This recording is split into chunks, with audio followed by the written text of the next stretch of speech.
Hello students, तो आহি গ'ল matric পৰীক্ষাৰ কাইলৈ তোমালোকৰ আসামিজৰ পেপাৰখন আছে। তো সেইটো কাৰণে আজি এই ভিডিঅ'টোত বহুতে মোক কমেণ্ট কৰিছিল যে স্যাৰ কমন ৰচনা কিছুমান লাগে। তো সেইখিনি মই অলৰেডি দিছোঁ, কি কমন ৰচনা আছে, কোনখিনি এবাৰৰ কাৰণে বেছি ইম্পৰ্টেণ্ট হয়, সেইখিনি চেনেলত আমি অলৰেডি দি থৈ দিছোঁ। এনে ৰচনাটো ঢেৰ আছে যোনখিনি তোমালোকে কৰিব লাগে, কিন্তু তাৰে ভিতৰত আজি এখন বহুত ইম্পৰ্টেণ্ট ৰচনাৰ কথা ডিছকাছ কৰিবলৈ গৈ আছোঁ। সেইটো হৈছে আমাৰ জুবিন দাৰ বিষয়, কাৰণ সেই ৰচনাখন অহা চান্স খুবেই বেছি হয় এইবছৰ মেট্ৰিক পৰীক্ষাত।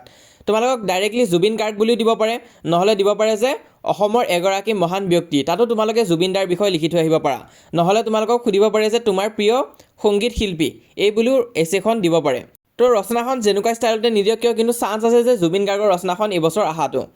তো চোৱা, এনেই আহিব নে নাহিব, 100% আহিব নেকি? তো চোৱা, সেইটো গেৰাণ্টি নাই যে 100% আহিব, তেনেকুৱা কথা নহয়। কিন্তু যদি আহি যায় আৰু তোমালোকৰ যদি নলেজ নাথাকে, তেনেহ'লে এইটো এৰি থৈ আহিলে ডাঙৰ কথা হ'ব। কাৰণ তোমালোক অসমত থাকি যদি জুবিন দাৰ বিষয়ে যদি এছেখন লিখি থৈ আহিব নোৱাৰা, তেনেহ'লে কিন্তু নহ'ব। আৰু চোৱা, বাকীবিলাক এছে তোমালোকে বনাই লিখিব পাৰিবা। ধৰি লোৱা পৰিৱেশ প্ৰদূষণ আহি গ'ল, সেইটো আহিয়ে গৈছে বাৰু, যোৱাবাৰ এইবাৰ নাহে। বানপানী আহি গ'লগৈ, তাৰপিছত ধৰি লোৱা তোমালোকৰ ইণ্টাৰনেটৰ কিছুমান ব্যৱহাৰৰ বিষয় আহি গ'লগৈ। তো সেই তেনে ক্ষেত্ৰত তোমালোকে বনাই লিখিব পাৰিবা। কিন্তু জুবিন দাৰ এছেখন লিখোঁতে কিছুমান ইনফৰমেশ্যন তোমালোকৰ হাতত থাকিব লাগিব, তেতিয়াহে তোমালোকে ভালকৈ লিখিব পাৰিবা। তো ভিডিঅ'টো অহা ষ্টাৰ্ট কৰোঁ দেৰি নকৰাকৈ। তো তোমালোকো যদি জুবিন দাৰ ফেন হয়, তেনেহ'লে জয় জুবিন দা বুলি কমেণ্টত লিখি দিবা। তো সকলোৱে কমেণ্ট কৰিবা যদি তোমালোকো জুবিন দাৰ ৰিয়েল ফেন হয়। তো অহা ভিডিঅ'টো ষ্টাৰ্ট কৰিছোঁ। তো এনেকুৱা নিচিনাকৈ আছে এছেখন, গোটেই এছেখন আমি ডিছকাছ কৰিম। অকণমান দীঘলীয়া এছে হয়, কাৰণ তোমালোকক যদি কিবা পইণ্ট তোমালোকক টান লাগে বা অকণমান স্কিপ কৰিম বুলি ভাবা, তেনেহ'লে স্কিপ কৰিব পাৰিবা কিছুমান পইণ্ট। তেতিয়া মানে এছেখন মানে ধুনীয়া হ'ব আৰু। তো ইয়াত তোমালোকে চোৱা, আৰম্ভণিটো কেনেকুৱাকৈ দিবা: জুবিন গাৰ্গ অসমৰ লগতে ভাৰতৰ সংগীত জগতৰ এজন উজ্জ্বল নক্ষত্ৰ। জুবিন গাৰ্গ অসমৰ হিয়াৰ আমঠু, এই লাইনটো স্কিপ নকৰিবা। জুবিন গাৰ্গ অসমৰ হিয়াৰ আমঠু, এই লাইনটো লিখিবা। তেখেত এজন গায়ক, গীতিকাৰ, সুৰকাৰ, বাদ্যযন্ত্ৰী, সংগীত পৰিচালক, সংগীত ব্যৱস্থাপক, অভিনেতা, চলচ্চিত্ৰ পৰিচালক, প্ৰযোজক, কবি, প্ৰকৃতিপ্ৰেমী আৰু সমাজকৰ্মী।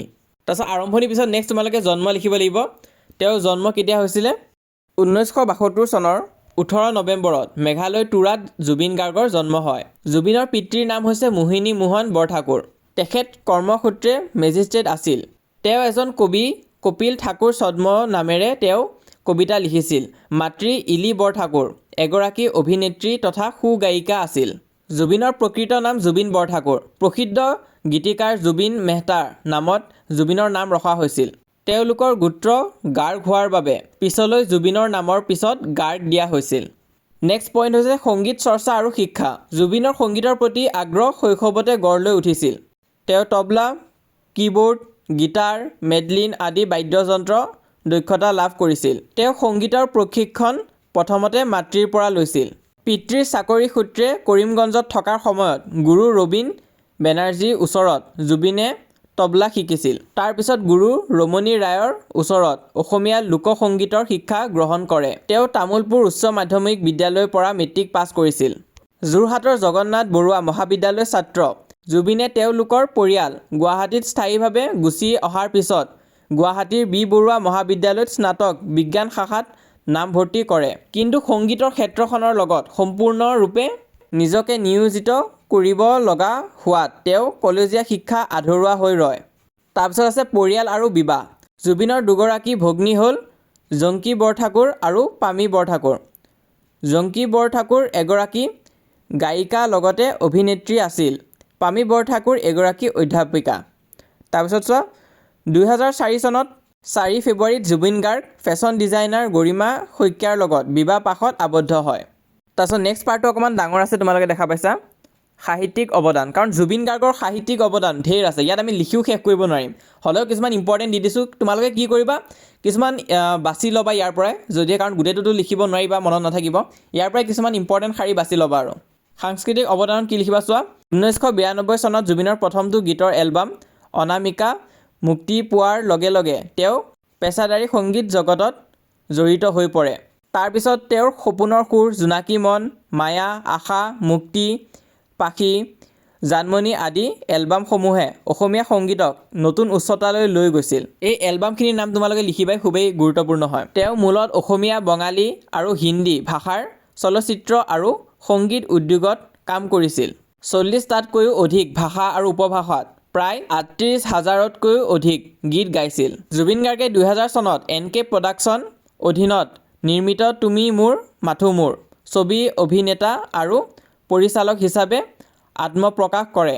মুনীন বৰুৱাৰ হিয়া দিয়া নিয়া ছবিৰ সংগীত পৰিচালনা কৰি জনপ্ৰিয়তা অৰ্জন কৰে।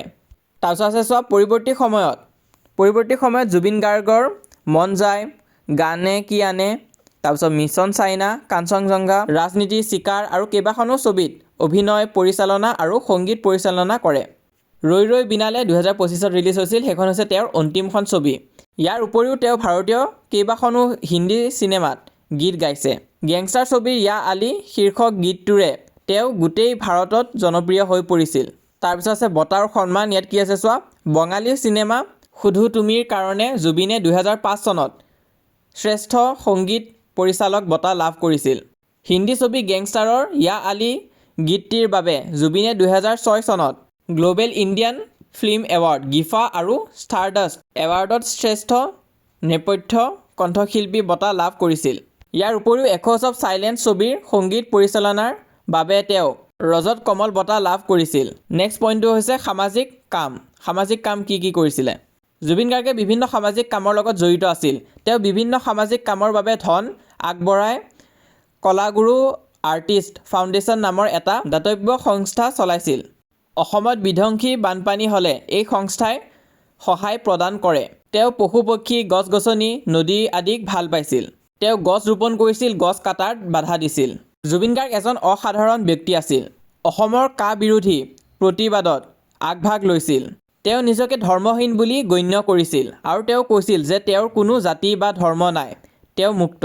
বিপদৰ সময়ত তেওঁ আৰ্তজনক সহায় কৰিছিল। লাষ্টত আছে সামৰণি। 2025 চনৰ 19 ছেপ্টেম্বৰত তেখেতৰ ছিংগাপুৰৰ এটা দ্বীপৰ সাগৰত সাঁতুৰি থাকোঁতে আকস্মিকভাৱে মৃত্যু হয়। জুবিন গাৰ্গৰ মৃত্যুক অসমবাসীয়ে সহজভাৱে ল'ব পৰা নাই। তেওঁৰ মৃত্যু এক সন্দেহজনক মৃত্যু। তেওঁক শেষ শ্ৰদ্ধাঞ্জলি দিবলৈ অসমৰ সকলো জাতি ধৰ্মৰ লাখ লাখ মানুহ ওলাই আহে। তেওঁৰ প্ৰিয় গীত মায়াবিনী গীতটি গাই গাই তেওঁক সকলোৱে শেষ শ্ৰদ্ধাঞ্জলি জনায়। কিংবদন্তি জুবিন গাৰ্গৰ ব্যক্তিত্ব সৃষ্টিৰাজিৰে তেওঁ সকলো প্ৰজন্মৰ মানুহৰ অন্তৰ জয় কৰি থৈ গৈছে আৰু তেওঁ অসমীয়াৰ মাজত সদায় অমৰ হৈ ৰ'ব। তো এইখন আছিলে আমাৰ মৰমৰ জুবিনদাৰ বাবে এখন এছে, এখন ৰচনা, যোনটো তোমালোকে লিখি থৈ আহিব পাৰা যদিহে তোমালোকৰ এক্সামত আহি যায়।